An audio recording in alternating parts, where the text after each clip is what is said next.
Sexual reproduction in flowering plant. I have already told you that on the basis of reproduction, plant body is classified into two parts, namely vegetative part and floral part. I have told you that root, stem, leaf and bud are the vegetative part of the plant, whereas flower is the reproductive part of the plant.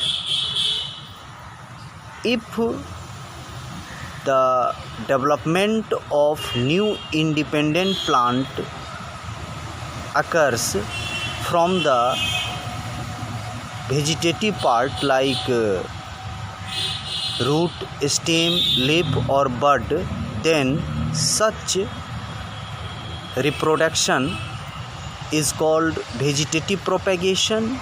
And if development of new independent plant occurs from flower, then such reproduction is called sexual reproduction. Flower is the floral part of the plant. F-L-O-R-A-L, floral part of the plant, where sexual reproduction takes place. Sexual reproduction is such a type of reproduction where gamete of both male and female fuses together to form new individual, and gamete are produced from sex organs. In flowering plant, there are two types of sex organ: male sex organ and female sex organ. Male sex organ produces sperm and female sex organ produces egg. Male sex organ of flower is called stamen and female sex organ of flower is called pistil. Before knowing this, let's know the parts of flower first. There are four parts in complete flower. Complete flower, also called perfect flower or typical flower. Only those flowers are called complete flower which has four distinct parts, and these four distinct parts of flower are named as sepal, petal, stamen and carpel. Sepal is also called calyx.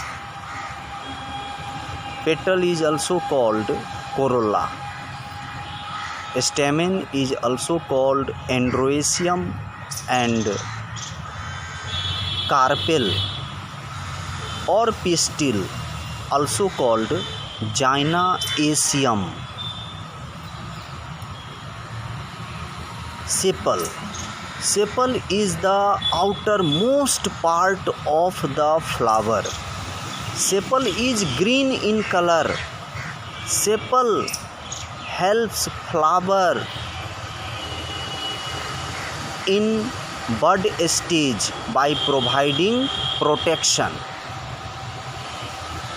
Petal is bright colored part of the flower. Petal helps flower in pollination.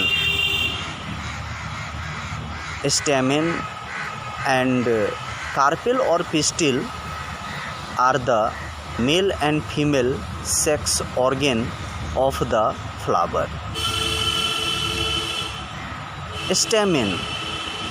Stamen is made up of two different parts, namely filament and anther. The stalk, STALK, the stalk part of the stamen is called filament, and bilobed part of the stamen is called anther. Anther is bilobed, having two lobes.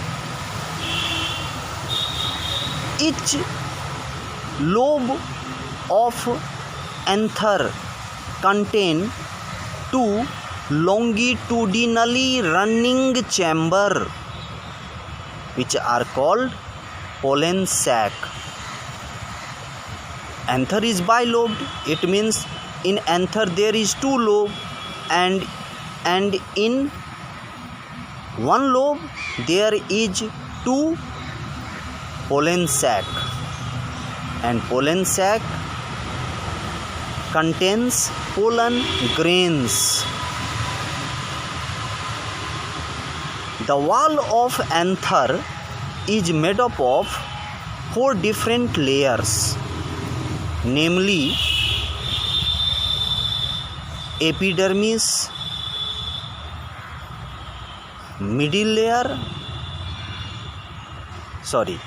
epidermis, endodermis, middle layer, and tapetum, TAPETUM, tapetum. Epidermis is the outermost layer in the wall of anther, and just inner to epidermis there is endothecium, and just inner to endothecium there is middle layer, and just inner to middle layer or the innermost layer in the wall of anther is tapetum, TAPETUM, tapetum.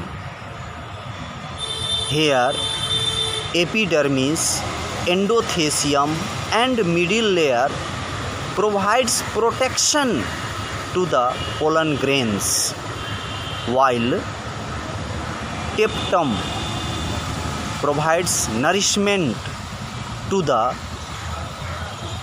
developing pollen grains.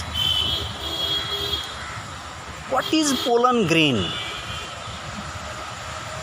Pollen grain is a uninucleate with double layered cell wall.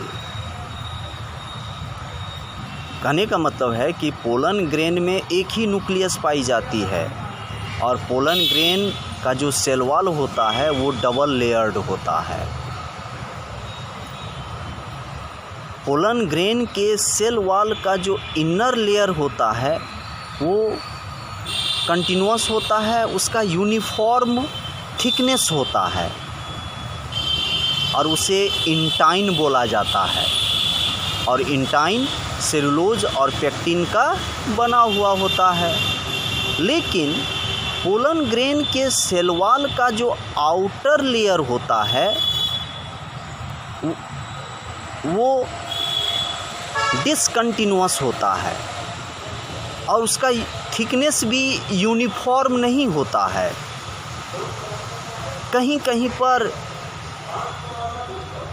वो मोटा होता है तो कहीं पर पतला होता है, और पोलन ग्रेन के outer discontinuous having non uniform thickness layer जो होते हैं उसे एक्साइन बोला जाता है, और एक्साइन स्पोरोपोलेनिन नामक प्रोटीन की बनी हुई होती है। एक्साइन बिल्कुल स्पाइनस टाइप का होता है, SPINOUS, स्पाइनस टाइप का, कांटेदार टाइप का होता है।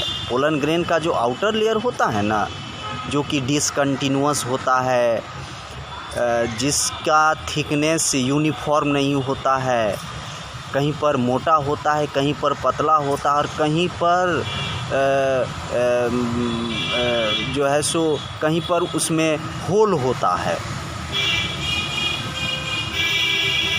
तो उसे एक्साइन बोला जाता है और ये स्पोरोपोलेनिन का बना हुआ होता है। एक्साइन डाइकोट प्लांट का जो एक्साइन होता है उसमें 3 जर्म पोर होता है। जर्म पोर क्या है? यानी एक्साइन जो है पोलन ग्रेन के सेल वॉल का आउटर लेयर है, जिसका थिकनेस नॉन यूनिफॉर्म होता है। तो कहीं कहीं पर क्या होता है कि एक्साइन में होल रहता है। होल इसलिए रहता है क्योंकि वहाँ पर स्पोरोपोलेनिन एब्सेंट रहता है। एक्साइन तो स्पोरोपोलेनिन का बना हुआ है ना, तो कहीं कहीं पर स्पोरोपोलेनिन एब्सेंट रहता है एक्साइन में, और जहाँ पर स्पोरोपोलेनिन एब्सेंट रहता है वहाँ पर होल क्रिएट हो जाता है और उसी होल को जर्म पोर या मेल जर्म पोर कहा जाता है। और ये पोलन ग्रेन का सबसे वीकेस्ट पार्ट या वीकेस्ट जोन कहलाता है। डाइकोट प्लांट में 3 मेल जर्म पोर होता है डाइकोट प्लांट के पोलन ग्रेन के एक्साइन में, लेकिन मोनोकोट प्लांट का जो पोलन ग्रेन का एक्साइन होता है ना, उसमें सिर्फ एक ही मेल जर्म पोर होता है। Now come on gynoecium. One thing I also want to tell you about the pollen grain. Pollen grain is the first cell of male gametophyte. Pollen grain का जब एक बार माइटोसिस होता है, माइटोसिस और meiosis ये 2 type के cell division होता है। माइटोसिस उस सेल डिवीज़न को कहा जाता है जिसमें chromosome number before and after cell division same ही रहता है, और मियोसिस उस सेल डिवीज़न को कहा जाता है जिसमें क्रोमोसोम का नंबर आफ्टर सेल डिवीज़न बिल्कुल हाफ हो जाता है। अगर किसी सेल में 4 क्रोमोसोम है तो सेल डिवीज़न के बाद उसका क्रोमोसोम 2 हो जाएगा।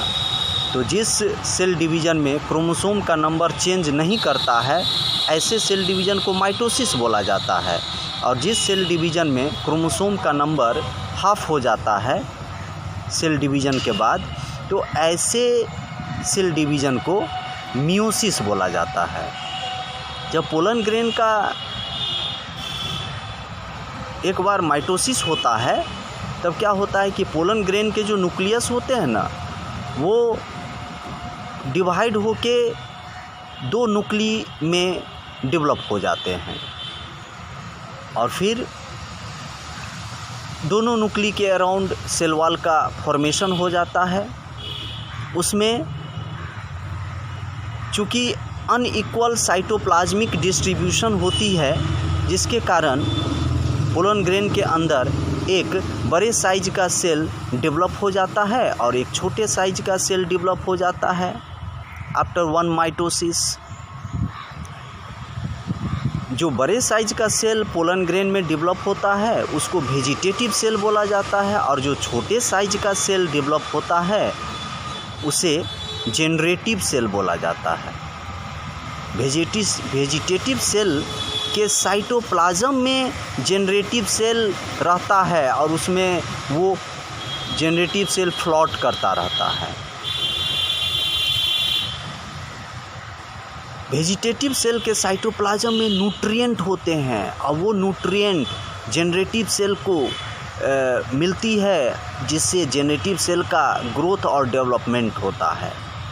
फुल्ली ग्रोन जनरेटिव सेल फिर एक बार माइटोसिस करता है, और माइटोसिस करने पर जेनेटिव सेल 2 मेल गैमेट में डेवलप हो जाते हैं। और इस तरह से पोलन ग्रेन में 2 मेल गैमेट पाए जाते हैं। Pollen grain is a carrier of 2 male gametes. Okay, so what is pollen grain? Pollen grain is uninucleate with double layered cell wall. Pollen grain में एक न्यूक्लियस होते हैं और उसके सेल वॉल डबल लेयर का बना हुआ रहता है, जिसमें इनर लेयर इंटाइन कहलाता है और आउटर लेयर एक्साइन कहलाता है। Pollen grain is the first cell of male gametophyte. Male gametophyte का फर्स्ट सेल पोलन ग्रेन होता है। जब पोलन ग्रेन का एक बार माइटोसिस होता है तब पोलन ग्रेन के अंदर 2 अनइक्वल साइज के सेल डेवलप होते हैं, जिसमें एक बिगर साइज सेल डेवलप होते हैं और एक स्मॉलर साइज सेल डेवलप होते हैं। बिगर साइज सेल को वेजिटेटिव सेल कहा जाता है और स्मॉलर साइज सेल को जेनरेटिव सेल कहा जाता है। फिर एक बार जेनरेटिव सेल का माइटोसिस होता है, जिसमें वेजिटेटिव सेल का माइटोसिस नहीं होता है, सिर्फ जेनरेटिव सेल का माइटोसिस होता है सेकेंड टाइम में। और फिर क्या होती है, जेनरेटिव सेल से 2 मेल गैमेट डेवलप कर जाते हैं। जेनरेटिव सेल वेजिटेटिव सेल के साइटोप्लाज्म में ही रहती है फ्लोटिंग के रूप में। और जब जेनेटिव सेल का माइटोसिस होता है तब जेनेटिव सेल से 2 मेल गैमेट डेवलप होते हैं और इस तरह से 2 मेल गैमेट डेवलप होते हैं। इस तरह से वेजिटेटिव सेल के साइटोप्लाज्म में 2 मेल गैमेट पाए जाते हैं। और ये सारे वेजिटेटिव सेल और मेल गैमेट्स, 2 मेल गैमेट्स या वेजिटेटिव सेल और जेनेटिव सेल, ये किसमें पाए जाते हैं, पोलन ग्रेन में। इसलिए हम लोग कह सकते हैं pollen grain is a carrier of 2 male gametes. ये भी हम लोग कह सकते हैं पोलन ग्रेन के डेफिनेशन में। Now come on female sex organ. Flowering plant का जो फीमेल सेक्स ऑर्गन होता है उसको पिस्टिल कहा जाता है, उसी को कार्पेल भी कहा जाता है और उसी को जाइना एसियम भी कहा जाता है। पिस्टिल में 3 तरह के पार्ट्स पाए जाते हैं। पिस्टिल का जो बजल स्वोलन पार्ट होता है उसे ओवेरी कहा जाता है। पिस्टिल का जो स्टॉक STALK, पिस्टिल का जो स्टॉक पार्ट होता है उसे स्टाइल कहा जाता है। और पिस्टिल का जो टर्मिनल रिसेप्टिव डिस्क पार्ट होता है उसे स्टिग्मा कहा जाता है। तो स्टिग्मा क्या है, पिस्टिल का terminal receptive disc part, receptive RECEPTIVE, receptive, terminal receptive disc DISC, disc part pistil का स्टिग्मा कहलाता है। और पिस्टिल के जो स्टॉक होते हैं उसको स्टाइल कहा जाता है। और पिस्टिल का जो बजल स्वोलन पार्ट होता है उसे ओवेरी कहा जाता है। ओवेरी के अंदर कैविटी होता है और ओवेरी के अंदर जो कैविटी होता है उस कैविटी को ओवेरियन कैविटी या लोक्यूल LOCULE लोक्यूल कहा जाता है। और उस लोक्यूल या ओवेरियन कैविटी में ओव्यूल पाई जाती है। क्या पाई जाती है, ओव्यूल, OVULE, ओव्यूल पाई जाती है। ओव्यूल का जो वाल होता है वो इंटीगुमेंट कहलाता है। किसी ओव्यूल के वाल एक ही इंटीगुमेंट का बना हुआ रहता है और किसी ओव्यूल का वाल 2 इंटीगुमेंट का बना हुआ रहता है। ओव्यूल के अंदर यानी इंटीगुमेंट के जस्ट अंदर पैरेन्काइमेटस सेल्स पाए जाते हैं, जिसे नुसेल्लस कहा जाता है। क्या कहा जाता है? नुसेल्लस कहा जाता है। ओव्यूल के जो एपिकल पार्ट होता है उसमें होल होता है, और ओव्यूल के एपिकल पार्ट में जो होल होता है उस होल को HOLE होल को माइक्रोपाइल कहा जाता है। MICROPYLE माइक्रोपाइल कहा जाता है। और माइक्रोपाइल का जस्ट अपोजिट रीजन जो होता है उसे चालाजा कहा जाता है। CHALAZA चालाजा कहा जाता है। ठीक है, तो ओव्यूल के वाल इंटीगुमेंट का बना हुआ है और ओव्यूल के अंदर पैरेन्काइमेटस सेल्स पाए जाते हैं, जिसे नुसेल्लस कहा जाता है। यानी नुसेल्लस इंटीगुमेंट से घिरा हुआ रहता है, और जहाँ पे इंटीगुमेंट नुसेल्लस के जिस रीजन में इंटीगुमेंट एब्सेंट होता है वो ओव्यूल का एपिकल पार्ट होता है, और वहाँ होल क्रिएट हो जाता है जिसे माइक्रोपाइल कहा जाता है। MICROPYLE माइक्रोपाइल कहा जाता है। इसके बाद का जो स्टेटमेंट है वो नेक्स्ट वीडियो में हम आपको बताएंगे। Thanks now.